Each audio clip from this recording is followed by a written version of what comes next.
방해받지 않는 편안한 장소를 찾아 허리를 곧게 펴고 앉거나 눕습니다. 잠시 나의 호흡에 집중합니다. 여덟을 세며 들이마시고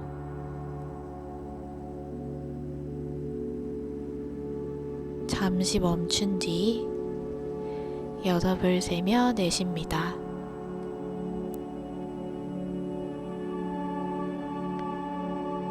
여덟을 세며 들이마시고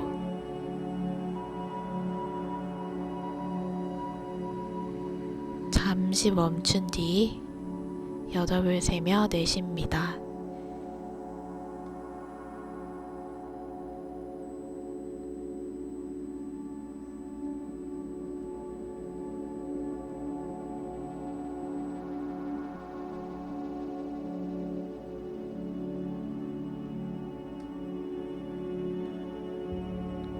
내가 가지고 있는 모든 저항을 내보내겠습니다. 살아오며 익힌 세상에 대한 잘못된 생각들을 나의 잠재의식으로부터 떠나보냅니다.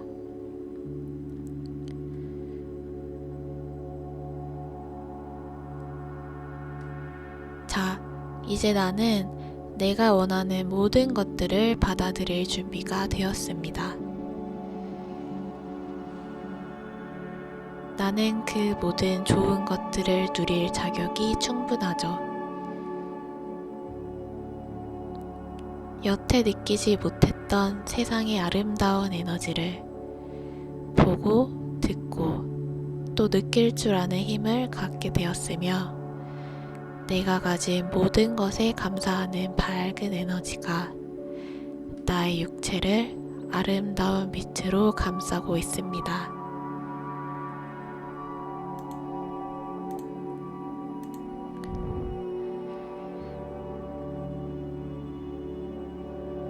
기적 수업 낭독을 시작하겠습니다. 오늘 읽을 부분은 기적에 대한 안내, 기적의 원리 1번부터 24번까지입니다. 아름다운 빛에 둘러싸인 상태 그대로 편안하게 들으시면 됩니다. 중간에 잠이 온다면 자연스럽게 주무셔도 됩니다.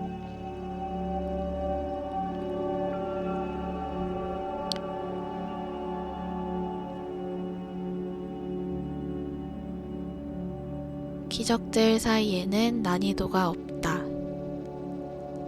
어떤 기적이 다른 기적보다 더 어렵거나 크지 않다. 기적들은 모두 똑같다. 사랑의 표현은 모두 최대치로 나타난다. 이러한 기적 자체는 중요하지 않다. 유일하게 중요한 것은 기적의 근원인데 이는 사람이 결코 평가할 수 없는 것이다. 기적은 사랑의 표현으로서 자연스럽게 일어난다. 진정한 기적은 기적을 고취시키는 사랑이다. 이런 의미에서 사랑에서 나오는 것은 모두 기적이다. 기적은 모두 생명을 의미하며 하나님이 바로 생명을 주는 분이시다. 하나님의 음성은 너를 매우 구체적으로 인도하며 너가 알 필요가 있는 모든 것에 대해 말해줄 것이다. 기적은 습관으로서 자기 의지와 무관하게 일어나야 한다. 기적은 의식적인 통제 아래 있어서는 안 된다. 의식적으로 선택된 기적은 잘못 인도될 수 있다. 기적은 자연스럽다. 기적이 일어나지 않는다면 무언가 잘못된 것이다. 기적은 모든 이의 권리이지만 먼저 정화가 필요하다. 기적은 치유다. 일시적으로 더 많이 가진 자가 일시적으로 더 적게 가진 자를 위해 기적을 행한다는 점에서 기적은 결핍된 것을 공급해주기 때문이다. 기적은 일종의 교환이다. 진정한 의미에서 항상 기적적인 사랑의 모든 표현들처럼 이러한 교환도 물리 법칙을 뒤집는다. 기적은 주는 자는 물론 받는 자에게도 사랑을 더 많이 가져다 준다. 믿음을 유발하기 위한 구경거리로 기적을 사용하는 것은 잘못이다. 더 정확히 말하자면 기적의 목적을 오해하는 것이다. 실제로 기적은 믿는 자를 위해, 믿는 자에 의해 사용된다. 기도는 기적의 매개다. 기도는 창조된 자들이 창조주와 나누는 자연스러운 소통이다. 기도를 통해 사랑이 받아들여지고 기적을 통해 사랑이 표현된다. 기적은 생각이다. 생각들은 낮은 수준의 실제나 높은 수준의 실제를 나타낼 수 있다.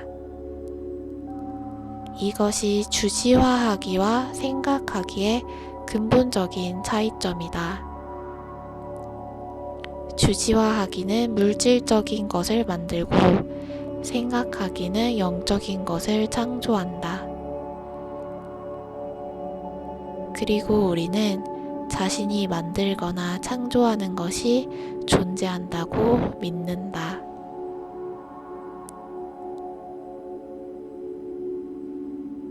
기적은 시작이자 끝이다.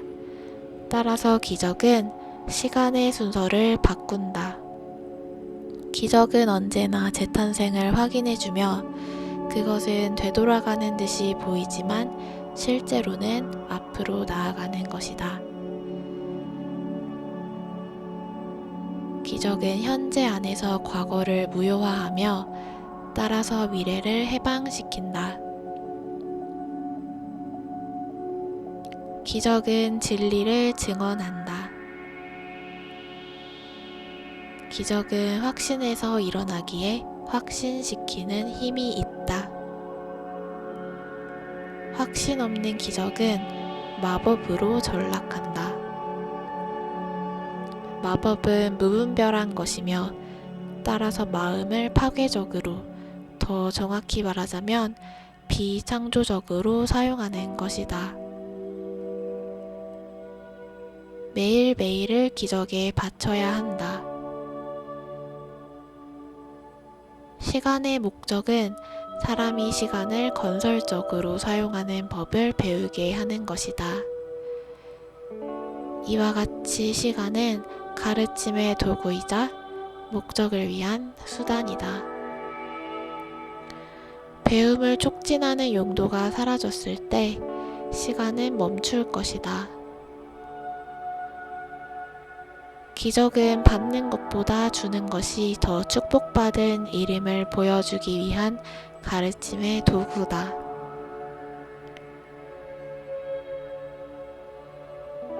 기적은 동시에 주는 자의 힘을 증가시키면서 받는 자에게도 힘을 공급해 준다.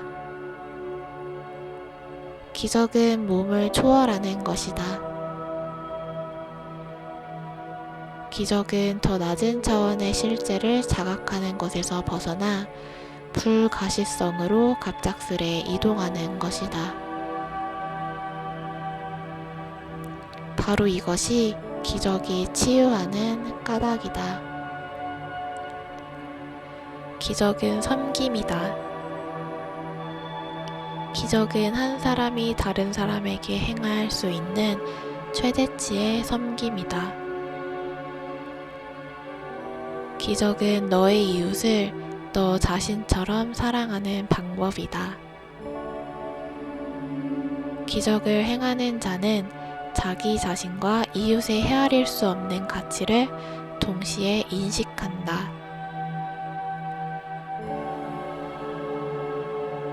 기적은 마음들을 하느님 앞에서 하나로 만든다. 기적은 협력에 의존한다. 온 아들은 하나님이 창조하신 모든 영혼들의 총합이기 때문이다. 따라서 기적은 시간의 법칙이 아닌 영원의 법칙에 의거한다. 기적은 몸이 아닌 영이 진리의 재단이라는 자각을 다시 일깨운다. 기적의 치유력은 바로 이러한 인식에서 비롯된다. 기적은 총체적인 용서의 자연스러운 표현이다. 사람은 기적을 통해 다른 이들에게 하나님의 용서를 확장하며 그럼으로써 그것을 받아들인다. 기적이 두려움과 결부되는 유일한 이유는 어둠을 감출 수 있다는 그릇된 믿음 때문이다. 사람은 자신이 볼 수 없는 것은 존재하지 않는다고 믿으며 사람의 육안은 어둠 속에서 볼 수 없다. 이것은 아주 원시적인 해결책으로서 그 결과로 사람은 영안을 부정하게 되었다. 어둠을 벗어나는 데는 다음에 두 단계가 있다. 첫 번째 단계는 어둠을 감출 수 없다는 인식이다. 이 단계에는 보통 두려움이 수반된다.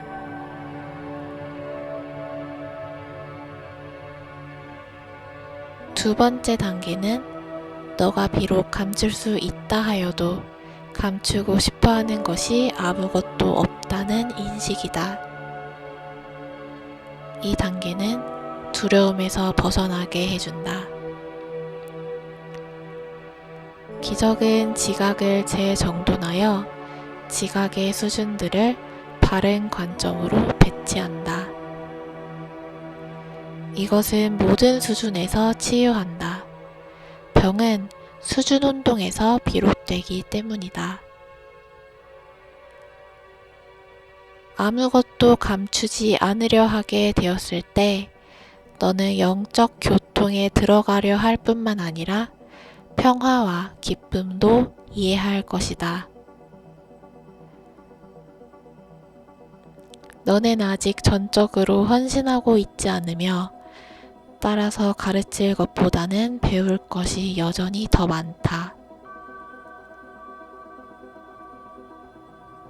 너의 평형 상태가 안정화되면 너는 배우는 만큼 가르칠 수 있을 것이며 그로 인해 적절한 균형을 찾을 것이다. 그동안은 어떤 노력도 낭비되지 않음을 기억하라. 너가 이것을 기억하지 않는 한 한계가 전혀 없는 나의 노력의 성과를 활용할 수 없기 때문이다.